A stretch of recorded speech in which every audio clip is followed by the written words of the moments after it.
The Twilight Saga Breaking Dawn Part 2 is a 2012 American romantic fantasy film directed by Bill Condon from a screenplay by Melissa Rosenberg based on the 2008 novel Breaking Dawn by Stephanie Meyer.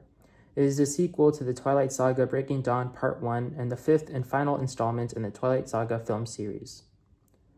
After Renesmee's birth, the Cullens unite with other vampire clans to defend her against a false accusation that brings them into conflict with the Volturi.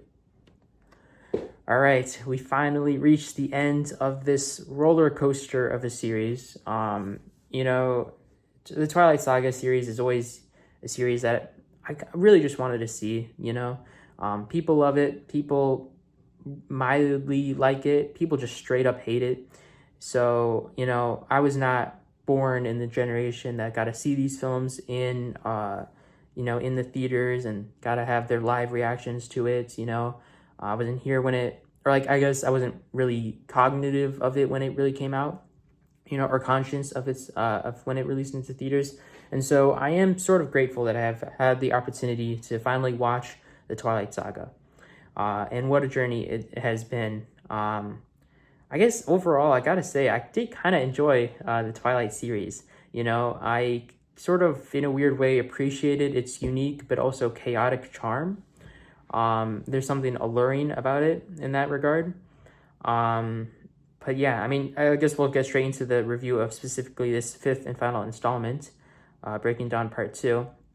I'll start off by saying that I do think the story would have been a lot more interesting, and I understand that this is adapted from a novel, of course, but I do think the story would have been a lot more interesting if, Renesmee didn't exist, and I kind of wanted it to be more of an exploration of Bella's vampire journey without a child and without Volturi conflicts. And I say this especially because this is the last and final film, so we don't get anything after this. I think there was another book that Stephanie Meyer wrote regarding Twilight, but that was never, adapted into another film.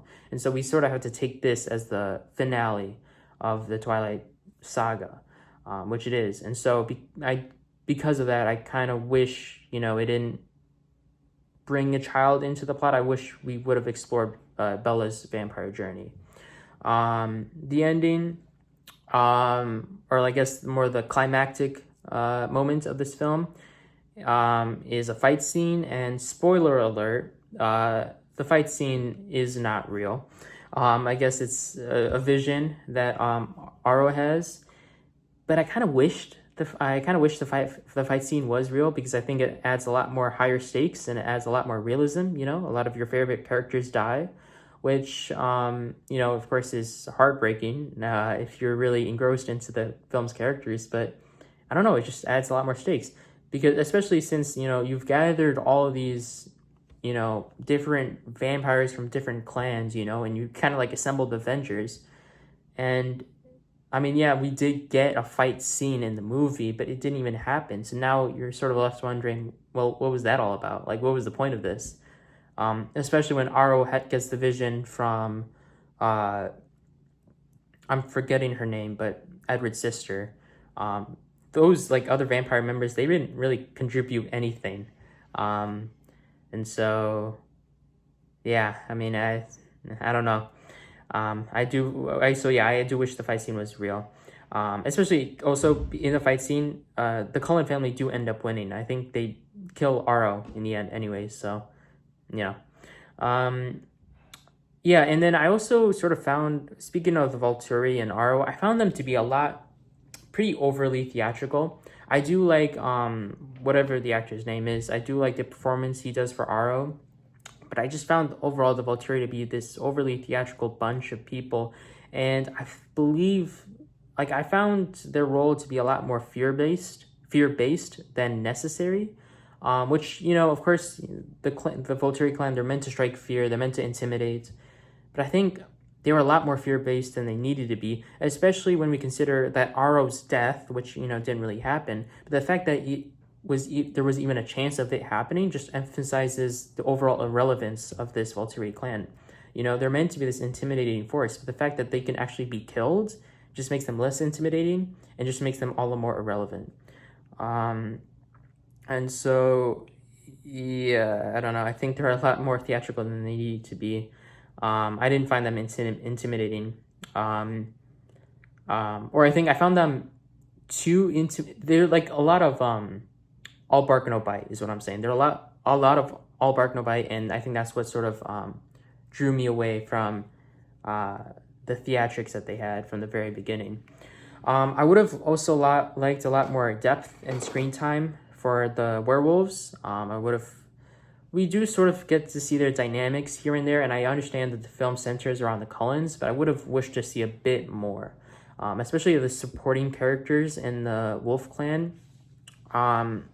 You know, we do get to see a more sizable role, especially in Breaking Dawn Part 1. We get to see a sizable role from, I believe the name was Jake, who's the leader of the werewolf clan, but we don't really get to see anything else from the other characters except for this new werewolf, or like newly made werewolf. He's like a young boy.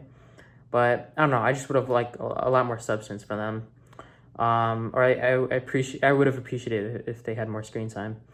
Another thing, I thought Bella's transformation into a vampire was too quick, to be honest. It happened relatively quickly, and so I would have desired a lot more details and a lot more development. I'm sure it was illustrated a lot better in the novel, but in the movie, it's just like she wakes up from death, supposedly, and all of a sudden she has red eyes, and all of a sudden she's super strong. You know, we do get like a training montage, but I would have appreciated a bit more, a bit more thought into the actual transformation, instead of just eyes awakening. I also would have liked a little moment showing Bella's first experience, tasting human blood. I think that would have been interesting. I think it would have also explored the internal struggle that she will soon face, because again, we don't get to see Bella's vampire journey. The film ends here, The film ends here, and we don't get to see her vampire journey. Her and Edward, obviously, they're married, and now they're both immortal vampires, but we don't really get to see anything after that. We can only visualize what happens. And so I do wish there was a lot more development into her actual vampire arc. Everything happened so quickly for her. So yeah, I would have appreciated some internal struggle. I think there was like a cliff scene where she was actually tempted to suck the blood and kill this like climber. She ends up doing it for an animal instead, but I kind of wish she did it for the climber. It's that I mean, Edward himself he couldn't even fight that temptation. So I wish she wasn't able to do so, just to raise the stakes and build the realism. Another thing, I'm pretty sure, and I might be wrong, but I read it online too. In Breaking Dawn Part 1, Bella dreamt of having, a baby boy, someone that grew up to be someone like Edward.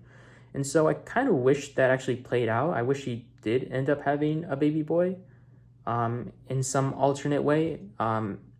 Instead of Jacob doing Jacob things and having, I don't know, some type of telepathic connection with a baby girl instead. I think it would have been much less weirder if it was a baby boy.